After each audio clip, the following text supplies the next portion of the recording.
Imagine it's 1974. You're in 3rd grade.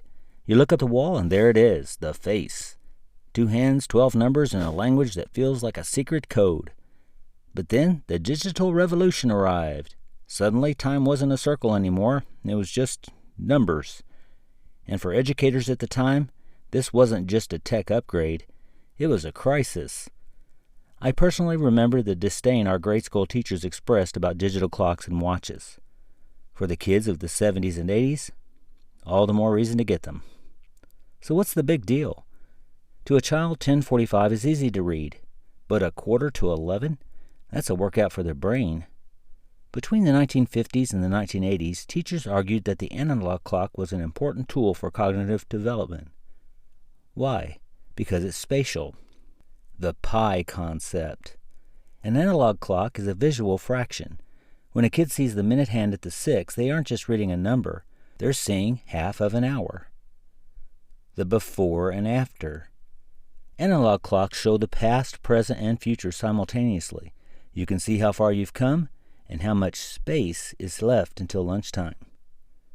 As digital watches became cheap and ubiquitous in the 1970s to early 80s, researchers like those cited in the International Journal of Assessment Tools in Education noticed a linguistic lag. Teachers were reporting that kids could tell you the digits 158, but they had no idea that it meant 2 minutes until 2. The digital display stripped away the proximity of time.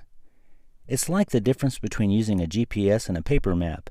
One tells you where to turn, the other tells you where you are in the world. The expressed concern of teachers back in that time was part of a larger mid-century anxiety. If a machine does the thinking for you, does your brain get lazy? Educators compare digital clocks to the calculator controversy of the same era. If you don't have to count by 5s to figure out the minutes, do you lose that mental math reflex? Studies from that time suggested that children relying on digital displays struggled more with basic fractional thinking and skip counting. 5, 10, 15, 20.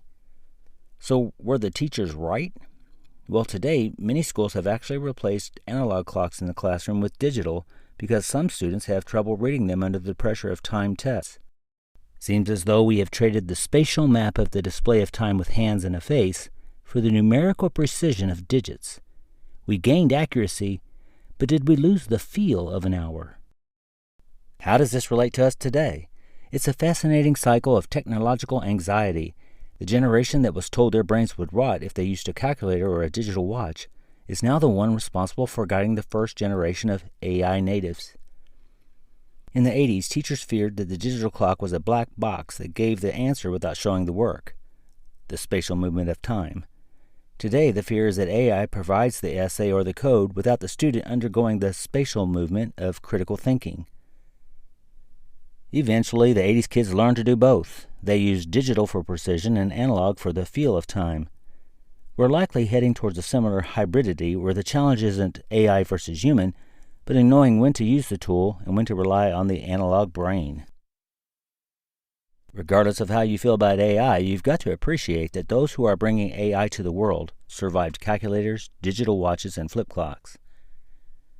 As for me, I'm sticking with my flip clocks and my brain is just fine. I think.